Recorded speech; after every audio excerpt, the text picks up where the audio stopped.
Hey, what is up YouTube? It's Malorn here, and I am here with another great video for you guys today. Today we've got another Magnus Chase audiobook, and we are going to continue on chapter 33. Sam's brother wakes up kinda cranky. We're going to go through however many chapters we can before my mouth gets so dry that I cannot continue, which happens quite often actually, because I have a dry mouth problem. But beyond that, let's go ahead and continue. I hope you guys are enjoying the series so far. And I hope you guys aren't too shy to hit that subscribe button. Let me know that you are enjoying it. Go ahead and drop your opinion down in the comment and give this video a like. Alright, let's go ahead and continue. Chapter 33, Sam's brother wakes up kinda cranky. When I say the serpent opened his eyes, I mean he switched on green spotlights the size of trampolines. His irises glowed so intensely I was pretty sure everything I saw for the rest of my life would be tinted the color of lime jello. The good news, the rest of my life didn't look like it was going to be very long. The monster's ridged forehead and tapered snout made him look more like an eel than a snake. His hide glistened in a camouflage patchwork of green, brown, and yellow. Here I am calmly describing him. At the time, the only thought in my mind was, "Yikes! Huge snake!" He opened his mouth and hissed. The stench of rancid bull's head and poison so strong my clothes smoked. He may not have used mouthwash, but obviously the world serpent cared about flossing. His pink maw was big enough to his teeth gleamed in rows of perfect white triangles. Sorry about that, guys. His pink maw was big enough to swallow Harold's boat and a dozen of Harold's closest friends' boats.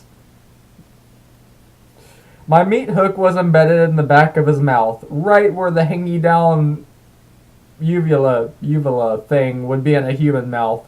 The serpent didn't seem too happy about that. He shook back and forth, raking the steel line across his teeth. My fishing pole whipped sideways.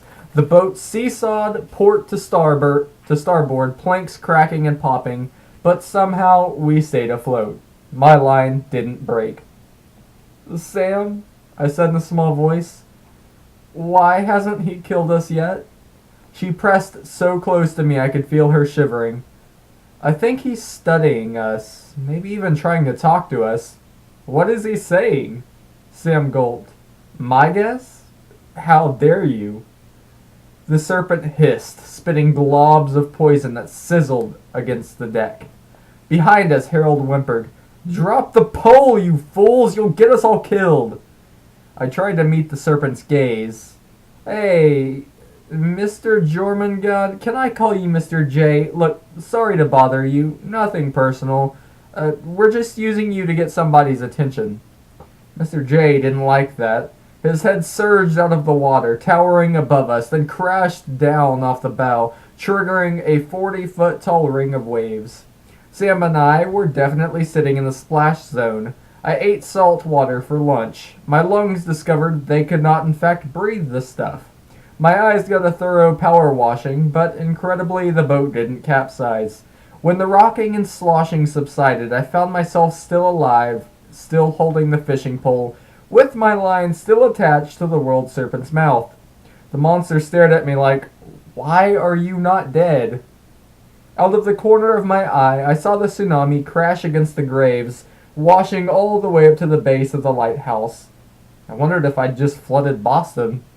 I remembered why Jormungand was called the World Serpent. Supposedly his body was so long it wrapped around the earth, stretching across the sea floor like a monstrous telecommunication table. Most of the time he kept his tail in his mouth. Hey, I used a pacifier until I was almost 2, so I can't judge. But apparently he decided our bull's head bait was worth the switch. The point being, if the world serpent was shaking, the whole world might be shaking with him. "So," I said to nobody in particular, "what now?" "Magnus," Sam said in a strangled tone, "try not to panic, but look out the starboard side." I couldn't imagine what would be more panic-inducing than Mr. J until I saw a woman in the whirlpool. Compared to the serpent, she was tiny, only about 10 feet tall. From the waist up, she wore a blouse of silver chainmail encrusted with barnacles. She might have once been beautiful, but her pearlescent skin was withered, Her seaweed green eyes were milky with cataracts, and her rippling blonde hair was shot through with gray like blight in a wheat field.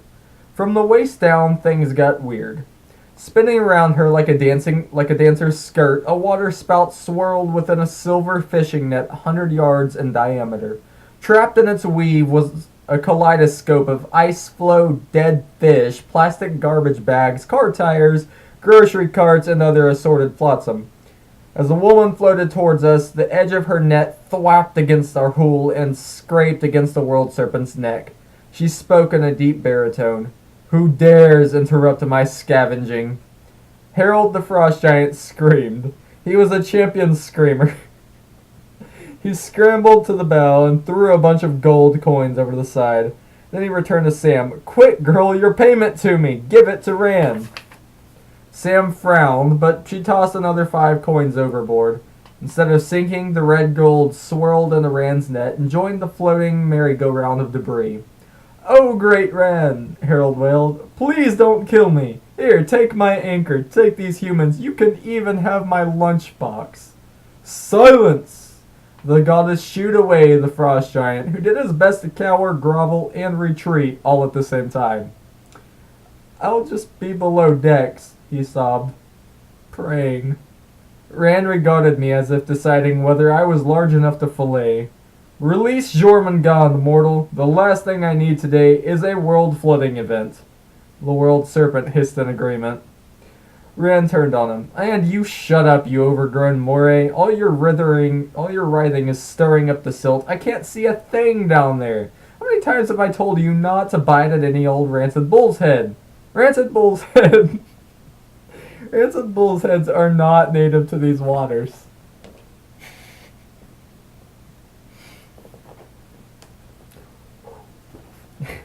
The world serpent snarled petulantly, tugging at the steel cable in his mouth. "Oh, great Rand," I said. "I am Magnus Chase. This is Sam Alabas. We've come to bargain with you. Also, just wondering, why can't you cut the fishing line yourself?" Rand let loose a torrent of Norse curses that literally steamed in the air. Now that she was closer, I could see stranger things swirling in her net. Ghostly bearded faces, gasping and terrified as they tried to reach the surface, hands clawing at the ropes. "Worthless, Einarharji," said this goddess. "You know full well what you have done." "I do?" I asked. "You are Veneer's spawn, a child of Njord." Rand sniffed the air. "No, your scent is fainter. Perhaps a grandchild." Sam's eyes widened. "Right! Magnus, you're the son of Frey, son of Njord. God of ships, sailors, and fishermen. That's why our boat didn't capsize. That's why you were able to catch the serpent." She looked at Rand. Which of course we already knew. Rand snarled. "Once brought to the surface, the world serpent is not simply bound by your fishing line. He is connected to you by fate. You must now decide, and quickly, whether to cut him loose and return him to his slumber, or let him fully awaken and destroy your world." In the back of my neck, something snapped like a rusty spring. Probably the last bit of my courage. I looked at the world serpent. For the first time, I noticed that his glowing green peepers were covered by thin, translucent membrane, a second set of eyelids. "You mean he is only partially awake?" "If he were fully awake," said the goddess, "your entire eastern seaboard would already be underwater." I had to resist the urge to throw away the fishing pole, undo my safety harness, and run around the deck screaming like a little hero. "I will release him," I said. "But first, great Rand, you have to promise to negotiate with us in good faith. We want to barter." "Barter with you?" Rand's skirt swirled faster. Ice and plastic crackled. Shopping carts plowed into one another. "By rights, Magnus Chase, you should belong to me. You died of drowning. Drowned souls are my property." "Actually," Sam said, "he died in combat, so he belongs to Odin." "Technicalities," Rand snapped. The faces in Rand's net gaped and gasped, pleading for help. Sam had told me, "There are worse places to spend your afterlife in than Valhalla." Imagining myself tangled in that silvery web, I was suddenly grateful to my Valkyrie. Well, okay then, I said. I guess I can just let Mr. J wake up fully. I didn't have any plans for tonight. No, Rand hissed. Do you have any idea how hard it is to scavenge along the seafloor when Jormungand gets agitated? Let him go. And you promise to negotiate in good faith? I asked. Yes, fine. I am in no mood for Ragnarok today. Say, by my troth, I am a goddess. I know better than to swear by my troth. I glanced at Sam, who shrugged. She handed me her axe, and I cut the fishing line. Jormungand sank beneath the waves, glaring at me through a bubbling green cloud of poison as he descended, as if to say, next time, little mortal. Rand's swirling skirts slowed to the speed of a tropical storm. Very well, Einarharji. I promise to barter in good faith. What do you want? The Sword of Summer, I said. I had it with me when I hit the Charles River. Rand's eyes glistened. Oh yes, I could give you the sword, but in exchange, I want something valuable. I'm thinking your soul. Chapter 34. My sword almost ends up on eBay. I'm thinking not, I replied. Rand made a rumbling sound like a wail of heartburn. You, the grandson of that meddler Njord, come here asking to barter, disturbing the world serpent, interrupting my scavenging, and you won't even agree to a reasonable offer. The Sword of Summer is the greatest artifact to come into my nets in ages. Your soul is a small price to pay in exchange. Lady Rand? Sam took back her axe and slipped down from the fishing chair. Magnus has already been claimed by Odin. He is Einarharji. That cannot be changed. Besides, I said, you don't want my soul. It's really small. I don't use it much. I doubt it even works anymore. The goddess's watery skirts swirled. Trapped souls clawed for the surface. Plastic garbage bags popped like bubble wrap. The smell of dead fish almost made me nostalgic for the bull's head. What do you offer me, then? Rand demanded. What could possibly be worth that sword? Good question, I thought. I stared into the goddess's nets, and an idea began to form. You said you were scavenging, I recalled. What for? The goddess's expression softened. Her eyes shone a greedier shade of green. Many things. Coins, souls, lost valuables of every description. Just before you woke up the serpent, I had my eye on a Chevy Malibu radial hubcap that was worth $40 easy, just sitting there at the bottom of the harbor. But now, she threw up her hands, gone. You collect stuff, I corrected myself. I mean, wonderful treasures. Sam squinted at me, clearly wondering if I'd lost my mind, but I was starting to understand what made Rand tick, what she cared about most. The goddess stretched her fingers toward the horizon. Have you heard of the Pacific Garbage Patch? I have, Lady Rand, Sam said. It's a floating collection of rubbish the size of Texas. It sounds terrible. It is amazing, said the goddess. The first time I saw it, I was overwhelmed.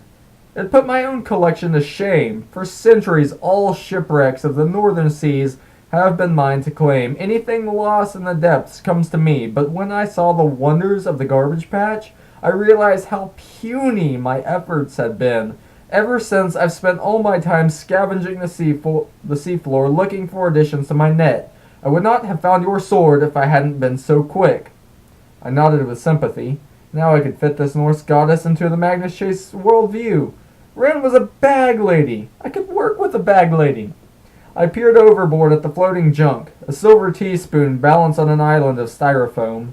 A bicycle wheel spun past, shredding the ghostly head of a lost soul. Lady Rand, I said, your husband, Aegir, is the lord of the sea, right? You share a golden palace with him at the bottom of the ocean. The goddess scowled. What is your point? Well, what does your husband think of your collection? Aegir, Rand spat. The great stirrer of sea storms. So many S's. These days, the only thing he wants to do is brew his mead. He's always been a brewer, but lately it's ridiculous. He spends all his time at the hop shop or going on brewery tours with his buddies.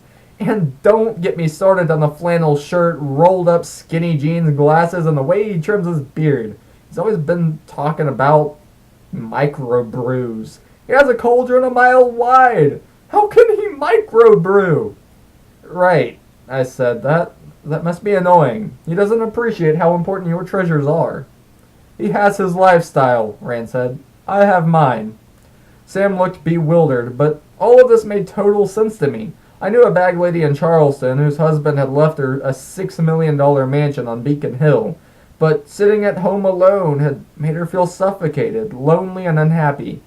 So instead, she lived out on the streets, pushing her shopping cart, collecting plastic lawn ornaments and aluminum cans. That made her feel complete. Rand frowned. What were we talking about again? The Sword of Summer, I said, and what I could offer you in return. Yes. What I'm offering, I said, is to let you keep your collection. Frost spread down the ropes of the net. Rand's tone turned dangerous. Are you threatening to take my stuff? Oh no, I would never do that. I understand how valuable. Because this whirling plastic sunflower ornament right here, they don't make these anymore. It's easily worth $10. Right. But if you don't give me the Sword of Summer, Cert and his fire giants will come looking for it, and they won't show you such respect. Rand scoffed. The sons of Muspel cannot touch me. My realm is deadly to them. But Cert has many allies, Sam said, picking up on the idea. They would annoy you, harass you, take your treasures. They'll do anything to retrieve that sword. Once they have it, they'll start Ragnarok. Then there will be no more scavenging. The oceans will boil and your collection will be destroyed. No! Shrieked the goddess. Yes, I said, but if you give us the sword, Cert won't have any reason to bother you. We'll keep it safe. Rand scowled at her net, studying the patterns of glittering trash. And how, son of Frey, will the sword be safer with you than with me? You cannot return it to your father. Frey gave up his rights to use the weapon when he gifted it to Skirnir. For the millionth time, I wanted to find my frolicking summer god dad and smack him. Why had he given away his weapon in the first place? For love? Weren't gods supposed to be smarter than that? Then again, Rand collected hubcaps and Aegir was in the microbrewing. I'll wield it myself, I said, or I'll take it to Valhalla for safekeeping. In other words, you don't know. The goddess arched her kelpie eyebrows at Sam. And you, daughter of Loki, why are you siding with the gods of Asgard? Your father is no friend of theirs. Not anymore. I'm not my father, Sam said. I was a Valkyrie. Ah yes, the girl who dreamed of flying, but the Thanes of Valhalla expelled you. Why do you still try to earn their favor? You don't need them to fly. You know very well with your father's blood. Give us the sword, Lady Ran. Sim's voice hardened. It's the only way to delay Ragnarok. The goddess smiled sourly. You even sound like Loki. He was such a persuasive speaker. One moment flattering, the next moment threatening. Once, he actually convinced me to lend him my net. That led to all sorts of trouble. Loki figured out the secrets of net weaving. The gods learned how, then the humans. Pretty soon everyone had nets. My trademark item. I won't be so easily convinced again. I'll keep the sword and take my chances with Cert. I unstrapped myself from the fishing chair. I moved to the tip of the bow and locked eyes with the goddess. I didn't normally shake down bag ladies, but I had to make Rand take me seriously. I lifted the chain from my belt. The silver links glinted in the fading light. This chain is also a sword, I said. An authentic blade from Valhalla. How many of those do you have in your net? Rand started to reach for the chain, then caught herself. Yes. I can see the sword through the glamour, but why would I trade? A new sword for an old one? I offered. This blade is shinier, only used once in combat. You could get $20 for it, no problem. The Sword of Summer, however, has no resale value. True, but the other option, I said, is I take the Sword of Summer. It belongs to me. Rand growled. Her fingernails stretched into jagged points like shark's teeth.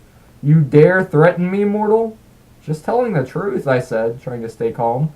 I can sense the sword within your nets. Total lie. I pulled it from the depths once before. I can do it again. The sword is the sharpest weapon in the 9 worlds. Do you really want it cutting through your net, spilling all your stuff, and freeing all those trapped souls? If they got away, do you think they'd fight for you or against you? Her gaze wavered. You would not dare. Trade me a sword for a sword, I said, and throw in one of Iden's apples for our trouble. Ran hissed. You said nothing about an apple. That's an easy request, I said. I know you've got an extra apple of immortality swirling around in there somewhere. Then we'll go in peace. We'll stop Ragnarok and let you go back to your scavenging. Otherwise, I shrugged, you'll find out what the son of Frey can do with his father's sword.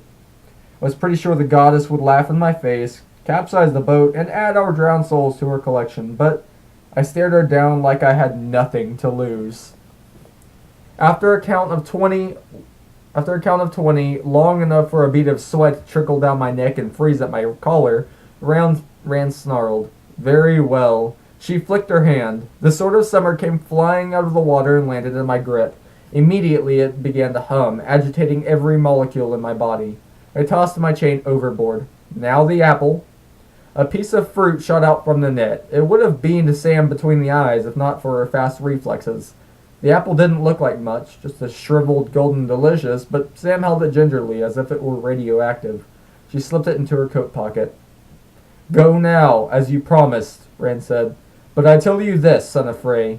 Your high-handed bargaining will cost you dearly. You have made an enemy of Rand. My husband, Aegir, Lord of the Waves, will also hear about this, if I can ever get him out of the hop shop. For your sake, I hope you're not planning any more sea voyages. Next time your kinship with Njord will not save you. Cross my waters again, and I will personally drag your soul to the bottom. Well, I said, that's something to look forward to. Rand spun, her form blurred into a misty funnel cloud, her nets wrapping around her like a twirled spaghetti. She shrank into the depths and was gone. Sam shuddered. That was interesting. Behind us a ladder creaked. Harold's head popped up from below. Interesting? He demanded. Did you say it was interesting? He climbed out, glowering at us, his fists balled, his icy blue beard dripping. World serpent fishing, that's one thing.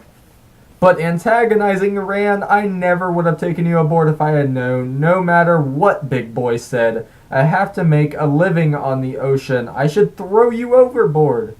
I'll double your price, Sam said. 10 red gold. Just get us back to the dock. Harold blinked. Okay. He headed for the wheelhouse. I studied the Sword of Summer. Sorry about that. Now that I had it, I wasn't sure what to do with it. The steel glowed with its own light, silvery runes burning along the flat of the blade. The sword radiated warmth, heating the air around me, melting the frost on the railings, filling me with the same sense of quiet power I had felt when I healed someone. It wasn't so much like holding a weapon, more like holding open a door to a different time, walking with my mom in the blue hills, feeling the sunlight on my face. Sam reached over. Still wearing her oversized leather gloves, she brushed a tear from my cheek. I hadn't realized I was crying. Sorry, I said, my voice hoarse. Sam studied me with concern. Could you have really summoned the sword from Rand? I don't know. In that case, you're insane, but I'm impressed. I lowered the blade. It kept humming as if trying to tell me something. What did Rand mean? I asked. She said you didn't need to be a Valkyrie to fly. Something about your father's blood. Sam's expression closed up faster than Rand's net. It's not important. You sure about that? She hung her axe on her belt. She looked everywhere but my eyes. As sure as you could summon that sword. The outboard engines rumbled. The ship began to turn. I'll be at the wheel with Harold, Sam said, apparently anxious to put some distance between us. I'll make sure he takes us to Boston and not Jotunheim. Alright guys, that is chapter 33 and 34 of Magnus Chase and the Sword of Summer. I hope you guys enjoyed this video. It was a really good, 2 really good chapters. I really loved them. Especially that second one, that was pretty neat. That got intense. Woo! Intense. Anyways, set this over here for a sec. Hope you guys enjoyed. Be sure to leave a like, be sure to comment, and be sure to subscribe to my channel if you did enjoy. All of my future audiobooks, and I've said this in my last 2 audiobook videos, will be on my audiobook channel. It's Malorne's Audiobooks. Yeah, if you're watching this and you know anyone who also watches my audiobook videos, be sure to let them know that. I'm trying to kind of get the word out. That way there's no confusion as to where my future audiobooks are. They are on this channel, Malorne's Audiobooks. Be sure to let anyone you know who watches my audiobooks, be sure to let them know that they are on this channel, alright? I previously had them on my Hangout with Malorne channel, but it was getting ridiculously crowded. You know, I have a whole bunch of gameplays, vlogs, and drink reviews and stuff like that on there, so I'm trying to kind of divvy it up so it doesn't just become an absolute mess. Alright. Like I said, I hope you guys have a nice evening, day, night, morning, whatever. And peace out. Wait. There we go. Double thumbs up. Yeah.